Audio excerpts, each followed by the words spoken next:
Alright, section 4.3. Once again, we're coming back to talk about these linear relations, and this time I'm going to show you a different way of writing them as an equation.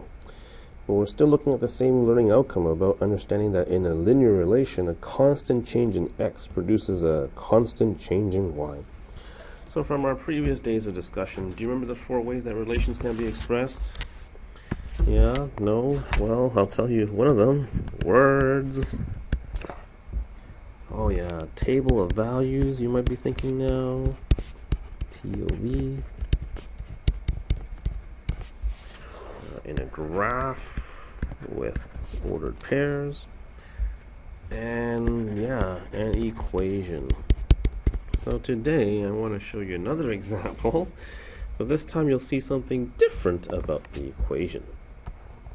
So here's example number 1. It says a number, we'll call it x, plus another different number, which we call y, equals to 10. So how would I write this as an algebraic expression? A number x plus another number y equals to 10. If that's what you wrote down, bravo. And if you wrote that down, let's see if you can complete the table of values now. I chose 4 for x, so 4 plus what gives you 10? Hope you said 6. I plug in 5, 5 plus 5, 6, 6 plus 4, 7, 7 plus 3, 8, plus 2, 9. And as ordered pairs, we got 4, 6, 5, comma 5, 6, comma 4, 7, comma 3, 8, comma 2, 9, comma 1. Alright, part C, graph it out. So we'll plot the points. 4, so starting the origin, go 4 to the right, then 6 up. Start the origin, go 5 to the right, 5 up, 6 to the right, 4, 7, 3, 8, 2, 9, and 1. So there's my relation. By the way, just a quick question, should I actually connect the dots for this relation? So can I have numbers in between 4 and 5? Can I have decimals? Yeah, I actually can. So if I can connect them, I should, and I'll draw in my line, and I'll draw an arrow to show that it actually continues on the left and the right. Okay. So once again, we can draw in the line because decimals are okay. So in this linear relation, how did my x change again? Well, it looked like I went up by 1 unit, so yeah. And now, what kind of constant change happened in the y? This time I didn't go up, but I went down, so it's a decrease. So of -1. And visually, notice here, 1 to the right, 1 down. 1 to the right, 1 down. 1 to the right, 1 down. So how is this linear equation now? Let's go back to the equation. So that's this. How is the linear equation different from the equations we looked at in the previous 3 lessons? Well, in previous lessons, the linear equation had variables on both sides of the equation. So remember the ones we had, like d equals to, I don't know, was it 4n plus 4? You see how variable on the left and the right hand side? In this lesson, variables can only be found on one side of the equal sign. So in our example today, x plus y equals 10. See, look, the variables are only on one side of the sign. Let's turn the page. We have a special name for these types, by the way. These types of equations are called equations in general form. And example number 2 has one more like this, where look, the variables are only on one side of the equal sign. So this is a much complicated question, or more complicated equation. I'm going to ask you to now try to graph this out. I'm going to ask you to actually do this 2 different ways. I'll show you 2 different ways, and you can decide which one you like later on to do the work in class. So part A, or method number 1, I'm going to ask you to please create a table and do it by picking values for x and then substituting the values into the equation to solve for y. So let me draw my chart or my table. x and y. And now it's your choice what values of x and what values of y you want me to use. Did I hear someone say 0? Okay, I'll use 0. So when x equals 0, the goal here now is to take this equation and let's replace x with 0. So 3 times 0 minus 2y equals 6. 3 times 0 is just 0, so now we have the equation negative 2y equals to 6. How do I solve for the y value? You divide by negative 2, so 6 divided by negative 2 gives us negative 3. So the corresponding y value is negative 3. Okay, I need a few more points. Pick another value. I heard someone say 2. Okay, sure. I'll pick 2. So let's choose 2. So now, same equation, okay? I'm going to replace the x with 2 and solve for y. 3 times 2 is 6, so 6 minus 2y equals to 6. We'll subtract 6 off of both sides, so negative 2y equals to 0.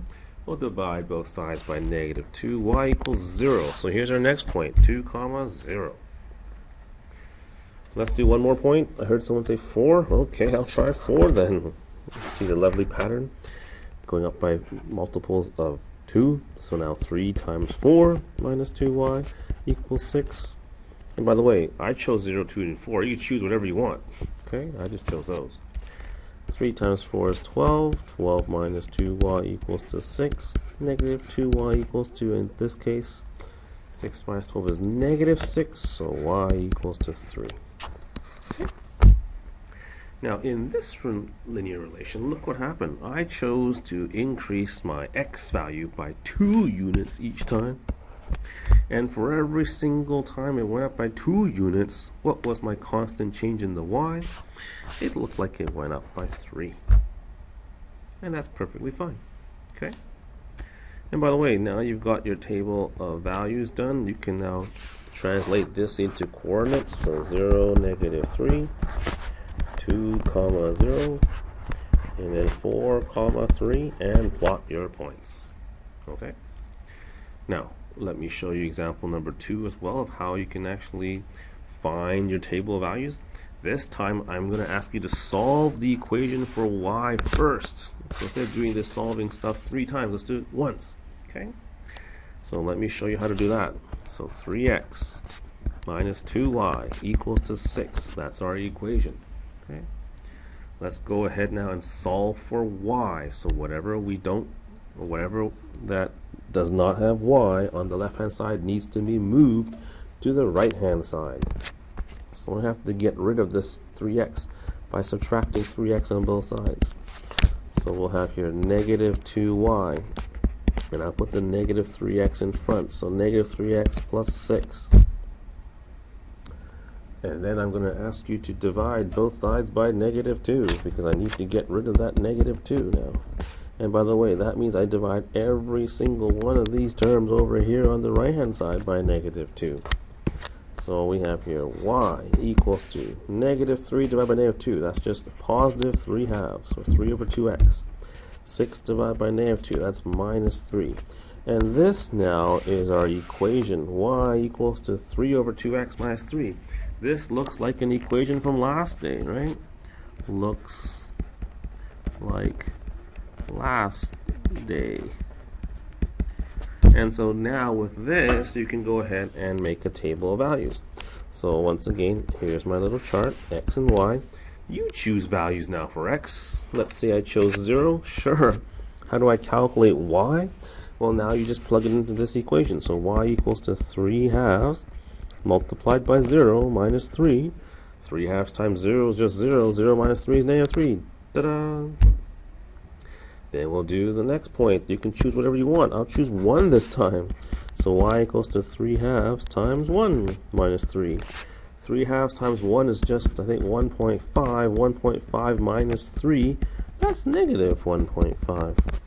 Okay. And then I'll try 2. So y equals to 3 halves times 2 minus 3. 3 halves times 2, I believe, is just 3. 3 minus 3 is 0. So look, another value here that's just 0. So in both these methods, you get a table of values. Yes, they might look a little bit different, but it really doesn't matter as long as you plot the points and you get the same line. So look, if I use method number 1, I got the point 0, negative 3. I got the point 2, comma 0. And I got the point 4, comma 3. Okay, that was from method number 1. Method number 2, I got the point 0, negative 3. Same point. I got the point 1, negative 1.5, a new one, but looks to be okay. Seems to still be in that line. 2, comma 0, right there. Look, it's all good. So, are these linear? Do they look like they're in a line? I sincerely hope so. By the way, my last question is, should we actually join the points and make it a line?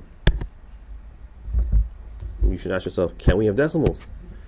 And the answer is, So definitely please join the line. Extend with arrows on both sides. So I'll say, yeah. Why? Because you can use any type of number for x and y. Decimals. Okay.